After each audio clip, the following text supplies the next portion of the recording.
Hello, everyone. Welcome back. I've been getting a lot of questions about moving to London, how my process was, etc., etc. So I thought I would just make a quick video, also because this is really easy for me to edit, and I hate editing and I suck at editing, which is why nothing ever gets posted. I film a lot of things and I just never post them. I'm going to do a quick Q&A and then I'm going to go to the market, and I also need to get food, so gotta be quick. Let's get into the questions, shall we?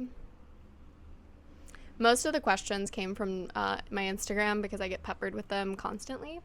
So let's start with some of the basics. How did I end up moving to London? I actually wanted to move to Europe in general for a while now. Ever since I was young as well, I wanted to move here. So essentially, I worked at a big company and I did a good job, and then they allowed me to move into corporate. And yeah, and then I specifically asked if there was any way for me to be in the London office, and they agreed, and they handled all of the moving. I had a company that worked with my company to move me. There's whole companies that all they do is logistics of moving. So yeah, that's how I got here. They handled my visa as well. I didn't have to I didn't have the same process as most people that just choose to move to another country. I was very blessed. I was very well taken care of, so I can't really complain as much. So, with that being said, let's get into the bigger questions that are a little deeper. Okay. The first question that I was asked was about renting.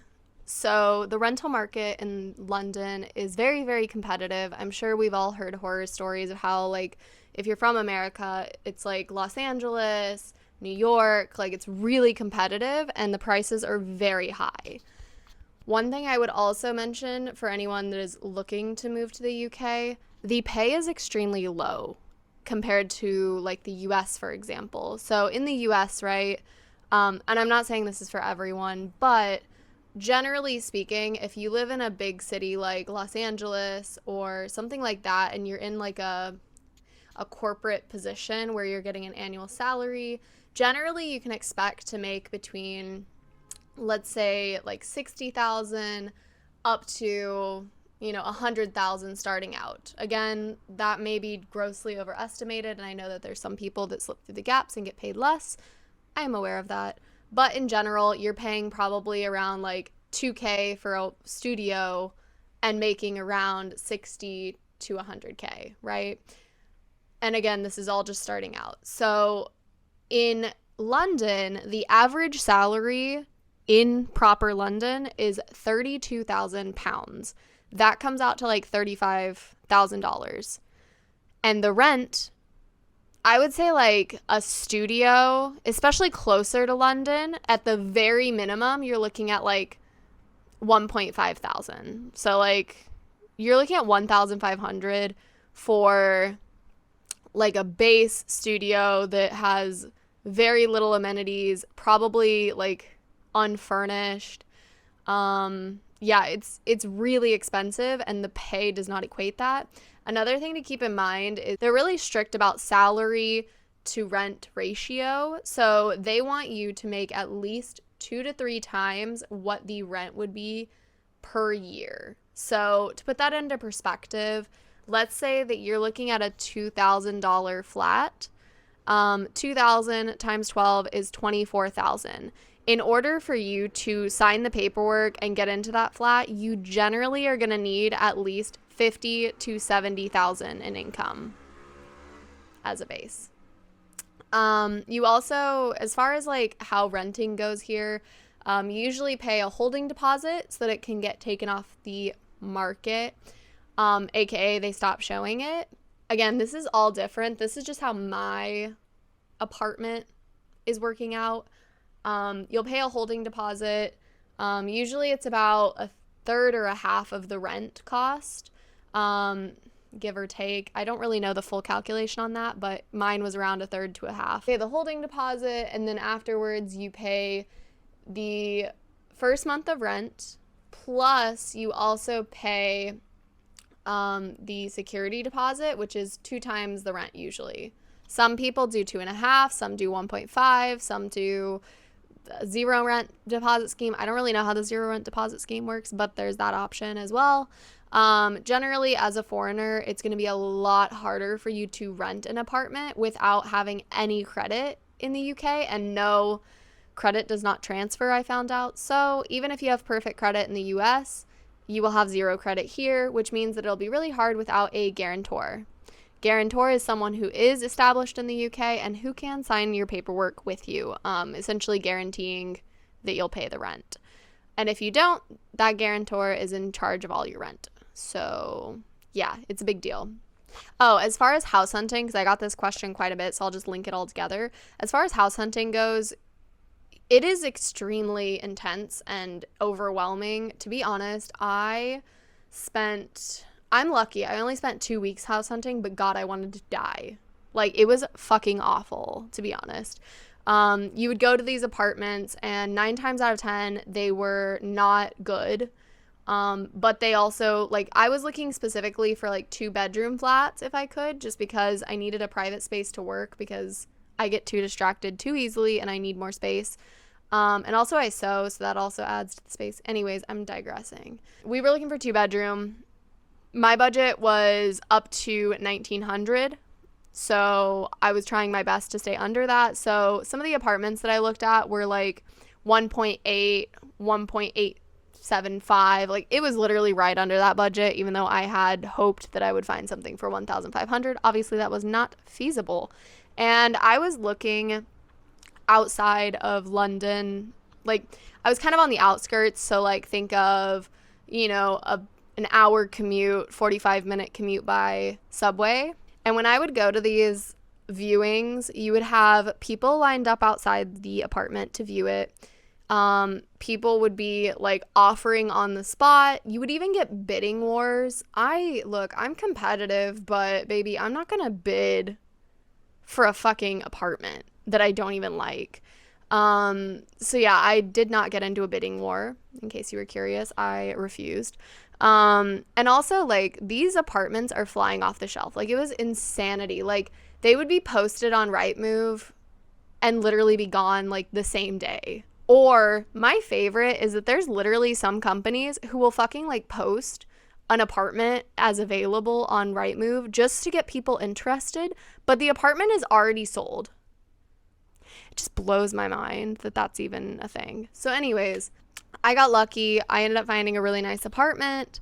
And the landlord actually negotiated rent with me. I was actually able to get a $2,000 apartment that was listed for $1,900. Yeah, it's stressful. And then another thing to keep in mind on top of like the rent and holding deposit and all that, you are almost always paying all of your utilities. You're pretty much always going to pay your own utilities here. So that includes, you know, like water, electricity, gas, and then on top of that, like Wi-Fi, your phone bill, etc. Another thing to keep in mind is that there is a thing called council tax here, which is essentially where you have set amounts of council tax, like depending on how much your apartment is worth or your house or building, whatever, is worth. Generally, it caps out around like 2.5K, I believe. Don't quote me on that. But yeah, usually it caps out around 2.5K. So the nicer the apartment, the more like you are to be in that 2.5K. The 2,500, the light just got really dark. I don't know what happened. There's clouds. The 2.5K is then split over 12 months and you are paid. Like, you pay that. I think there's a weird thing where you skip a month or two. Like, I don't know. It's really weird. I haven't paid it yet, so I don't fully understand. But that essentially pays for, like, trash, sewage, and also upkeep of the roads as well. So, yeah, that's kind of what that's for. And everyone pays it regardless. You're a tenant, you're paying it. If you own the house, you're paying it. Well, unless you rent out the house. But anyways, I think that's all on housing that I will say. Oh, also look at the rooms because they are very, very small, especially if you're coming from America. Here, I mean, I would say in America, you don't find rooms that are less than 3 meter by 3 meter. I don't think you can even consider it a room if it's less than that. Here, I would say like 9 times out of 10, I was looking at 2-bedroom apartments and it would literally be like One room was like 3x2. One room was like 2.5x2.5. Like it's weird measurements, so make sure you're really careful about that.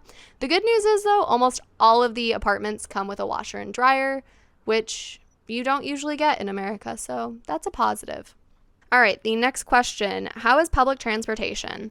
I would say good. I know a lot of people complain, especially people that live here, they complain, especially about like strikes and how squeaky the tubes are and stuff like that. Like the tube has a lot of noise when you're in it. I'm just saying, like, it is loud and it sounds like it's about to die, but it's okay. It gets you there. I would also say, like, depending on what transport you take, depends on how much you like it. And by that I mean the buses are extremely slow. Like, they're just the slowest mode of transport. It's a fact. It is what it is. The trains, so like think like Southwestern Rails, things like that, they are kind of expensive, but also they have a lot of strikes and delays. So keep that in mind as well if you're looking for places to live. So as far as the tube goes, I haven't really had any problems, to be honest. I think there's only been like one delay so far, but I don't really have to take that many lines that frequently unless I'm like, usually when it happens and there's a delay, it's usually on a Saturday, and it's usually when I'm going to a market, just looking around or something, like kind of just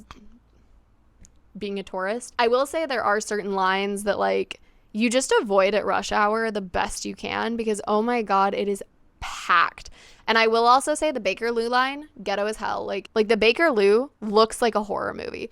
Gets you where you need to go. Everything is very safe, but it looks like a horror movie. Oh, and also you're never going to have service. Obviously. I mean, there's certain lines that you can have service occasionally. Just make sure you have maps already pulled up before you even get in the tube. I get asked this sometimes too, so I'm going to just address it because I was curious about this when I was moving. As far as payment goes for the tube or anything really, most people use contactless. And by that, I mean you either take your physical credit card or debit card and tap it, or you use the phone like Apple Pay, Google Pay. There's probably another pay, but one of those on a phone, and you use that. You can tell if you're a tourist because you're using a ticket, like 100%. Some people still use the Oyster card. I would say it's not as common. And some people do use season passes. I haven't really found the benefit of a season pass, to be honest, though. Like, it doesn't seem to save you that much money. It comes out actually sometimes more. It depends on how frequently you use the tube and if you're traveling long distances, etc. The other thing I would say is make sure you're aware of what zone you're living in, because depending on your zone depends on how expensive it is. The tube generally within zone 1 is £2.50. I would say to zone 3 is like £2.90. One way. Sorry, I should clarify. They also have caps. So I know for zone 1, the cap is £5 per day. And there's like a weekly cap as well. I don't know what the weekly cap is. Sorry. I don't take it enough to actually hit that cap, so I don't think it matters. Oh, also, I really love the overground. No one ever talks about it, but I fucking love the overground. It's so nice, but it does get delayed quite frequently, but like it is so fun. I don't know. I just love seeing things while I'm like on the transport system. Going back to transport, I'm all over the place. I forgot that there's like the bicycles and the motor. Going back to transport, I'm all over the place. I forgot that there's like the bicycles and the motor scooters, like the Razor scooter type things. Those are everywhere, and you can pay with contactless as well. Don't use Uber. Like, don't use a taxi unless you absolutely need to. I only use it if I'm transporting my luggage or like really big things. So another question I got was, what are the most important things to start with when you move here? So like I said, my company handled like the visa and everything like that. So when you move to London, especially for work, you will get a thing called a BRP card. It's a biometric residence permit. This thing is like so fucking important. You need to get that the first day you get here. Usually, I know for me, it was held at the post office, but it was like this really specific post office. Get your BRP card first thing, because in order to set up a bank, you usually need your BRP card. Banks in England are very difficult to get a simple checking account. So one thing is you have to have physical housing, but in order to get physical housing, you need a bank account. It's like a whole thing. Don't get me started. Lloyd's has a really good one. Just look up Lloyd's new to the UK. That has an option for you as long as you have your BRP card. A lot of people use what is it called? Starling. People use that. Monzo. Barclays is really difficult to get. I would say HSBC is like kind of difficult to get. But I would say like Lloyd's is the easiest, and then like the others. Also for money, just in general, transfer through TransferWise, or Wise, I guess now it is. It has the lowest fees, and it's also what I've found to be the best for transferring money. Make sure you have quite a bit of money before you come here, because it's always extremely expensive to establish yourself in a new country. You have so many things you need to get, or that you forgot, or etc. Just be prepared for that. So just make sure you have at least like 2 months worth of living expenses. So I would say your BRP card is really important, because it also gives you your national insurance number. The sooner you get that, the sooner you can get your paycheck from your company, especially if you're transferring with a company. The sooner you can get set up with that, the sooner you can get set up with a healthcare professional, things like that. So just make sure you get your BRP card. That's the biggest thing I would say. Oh, and also make sure you have a cheap prepaid SIM when you first arrive, because you're going to need directions, and sometimes it can be kind of chaotic. And without a bank account, you cannot get set up with a carrier properly, so you need a prepaid SIM. I got a question about food, and I just think it's really funny. Okay, here's what I have to say about the food. It's okay. There's some good and there's some bad. I feel like it's like that everywhere, though. The one thing is, I'll say, if you really are like starving and you don't know what to get, there's the basic shit, right? Like McDonald's, things like that. The things that you know. There's a lot of McDonald's, a lot of KFC. They are not the exact same menus as what you have in the US, though, so just keep that in mind. Anyways, so they have a lot of international cuisine. I would say that, like, generally speaking, lower end, like cheaper options are gonna run you around like £8, £9 maybe. I would say like a little bit higher tier would run you about £15. So not fast food or like quicker bites. And then I would say more expensive than that, I mean, you can literally go up. So yeah, the food is not spicy. So like if you're used to hot shit, it's not hot. So just order the hottest thing, at least in my experience. So I got a question about importing from the US, like what did I bring with me / move with me? I do have some thoughts on this. So as far as importing, I kind of regret bringing a lot of things, because one, I could have flown my stuff. My company kind of had like a set budget for my move. So if I would have brought less stuff, I would have been able to fly it. Secondly, a lot of the stuff I actually it's not that important. So like here's the problem right now that I'm running into is that when you have a ship, it can take a very long time. And it's not because the ship itself takes a long time. So essentially what happened with my case, right? So obviously moving from a place like Ohio, they packed my stuff. The movers packed my stuff before I left the US, obviously. Then they had to take it to a warehouse, have it inspected. It had to sit there while they bartered for a ship, because if it puts it in a shipping container, it needs to be bartered for to get put onto any cargo ship that has space. Once that has been agreed, then the cargo ship has to come and get the package. So for my case, since I was in Ohio, they shipped it from Ohio to New York, and then we had to wait in New York. Like my packages have been there for over a month now. Like it's just waiting to be loaded on a ship, but none of the ships have been available. So, or so they say. It's not gonna get here, like actually be in my apartment until December, because it's arriving in November, but then you also have to wait for it to be transported from Southampton port up to London or wherever you live. And then you have to wait for that to happen to then get moving crew, which usually has like a 1 to 2 week lead time. So I mean, by that point, you're waiting a whole nother month while it's still in here. So in my personal opinion, the less shit you bring, the better. And also, don't be stupid like me and not bring your winter coat, because it is now going into winter and I expected my shit to arrive by now, and it obviously hasn't even left the US. A lot of people, so when I moved here, it had the worst timing in terms of that. Queen Elizabeth died literally the week I got here. I somewhat understand, but also kind of don't, because, you know, like in the US, we don't have the monarchy. We don't really care.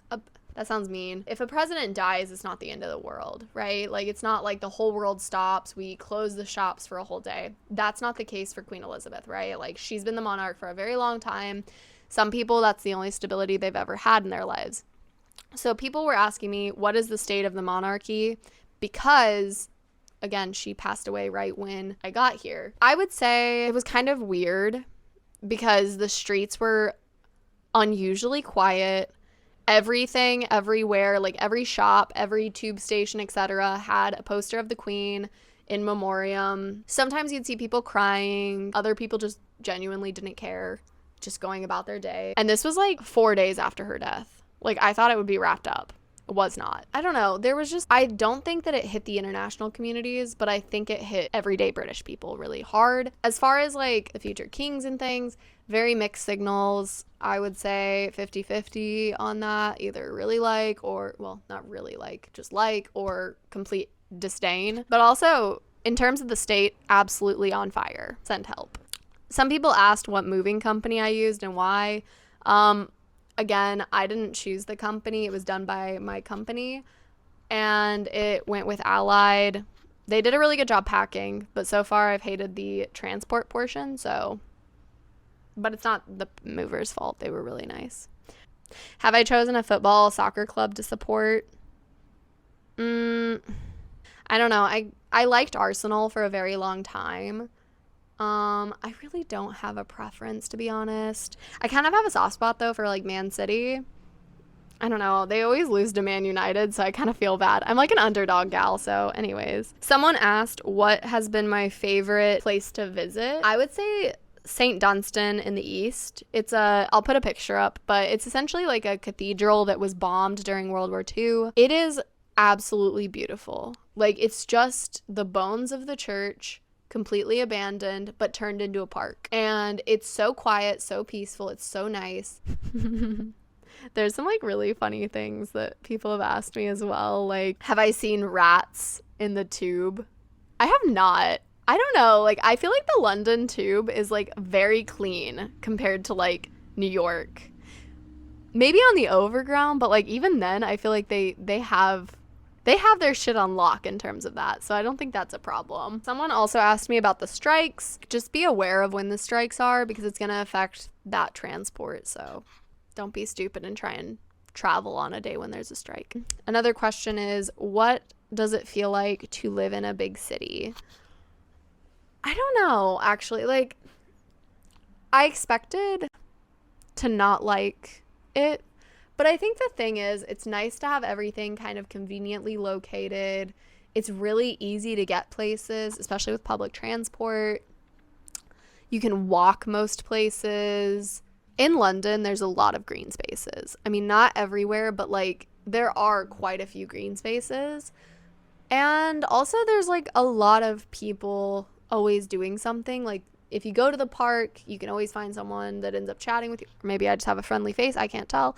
But people always chat with me when I walk through the park, or, like, if I go somewhere, the people, like, I don't know. I really enjoy it. And also, like, I know that British people kind of get a rep for being rude, but, like, from what I've seen, they're just quiet. Like, if you talk to them first, they usually are pretty nice. I really enjoy it, actually. I enjoy the freedom of, again, not having to drive, not having to rely on someone else, or, you know, like, drive long distances to get somewhere simple. What would you say is the average commute for someone at your work? I would say the general consensus is around an hour, just in general. Most people don't live near central London. They live kind of in more of the outskirts of London. So think like Acton, Wembley, Finchley is a really popular area for some of my coworkers. Islington is another popular area for, like, some of my coworkers. But then there's also some people who literally commute like 2 hours because they genuinely don't want to live in the city and they just want cheaper house prices, which fair. This one's kind of funny. What are, like, food prices like, essentially, is the question, or, like, prices in general. I actually find that the food prices here are less or comparable to the US. So I wouldn't say that they're more expensive. One thing to keep in mind, though, is some things, like, especially protein, like meat and dairy and things like that, they tend to come in smaller quantities here. So keep that in mind as well. I will say, though, that they have really dope, like, vegan options here. Like, if you're dairy-free, gluten-free, things like that, like, you can find it everywhere. Pizza Express, for example, is a really common pizza chain. They don't charge extra for gluten-free. I know, it's shocking, like, let me tell you. Also, not having to tip is really nice. That's a segue. I would say there are some rude. There are some things though that like do add up more than the US, and I would say those tend to be imported goods. So like think cosmetics, luxury goods. I would say too, like the vast majority of people buy things off of like Amazon or delivery services. Like I would say delivery is very big here. Oh my god, I've been at this for so long. This one's cute. What is the most surreal thing about living in London? I think just the fact that I'm here, like that I moved here. Because like all my life I've thought about it, talked about it, etc. I used to plan it with my grandma. Like that was kind of our escape when she was sick with cancer, was just talking about going to London, moving to London. She used to joke that when I would graduate like high school or college, she would take me to London and we would visit it together. Obviously that didn't make it, but like just being here reminds me of her so much, just because like she really loved Princess Diana and she loved everything about England. So I don't know, just being here fills me with really happy feelings, to be honest. But yeah, I don't know if I actually answered that question, but anyways, onwards. Last one. What would you say is the hardest part of moving to London? I think everyone kind of has similar experiences, but I would say just missing family, missing out on life back home. Also just like, especially if you've moved here like either alone or like without knowing a lot of people, it can be really hard and isolating and it can feel really lonely. So like that's something just to keep in mind, is like be prepared, or as prepared as you can be for that. Like I call my parents probably like once every couple of days or once every day, just so I can like touch base, catch up with them, see how they're doing, make sure they know I'm alive. Because if I don't text my parents for a couple days, they think I'm dead and they call me and like panic. I also do the same to them though, so it's kind of a two-way street. But yeah, I would say like it's kind of lonely sometimes, especially when you first move here and you don't know anyone and you don't have family, friends, things like that. Like it can be really lonely, and I think that's something that's really difficult, especially as we're going into winter, because you're already kind of getting into that seasonal depression. Is that the word for it? But essentially you just naturally kind of find yourself feeling a little bit more sensitive, I guess is the word, during winter. So I would say that that's probably a really big thing. All right, that summarizes as much as I could. If you have more questions, you can throw them in the comments below and I can try and answer them in another video. I kind of like these because they're easy and I like to talk and I don't shut up. So these are easy and fast for me to make. So yeah, with that, I'm going to go to the market now, even though it's already 3:50. I need to move it. Okay, bye.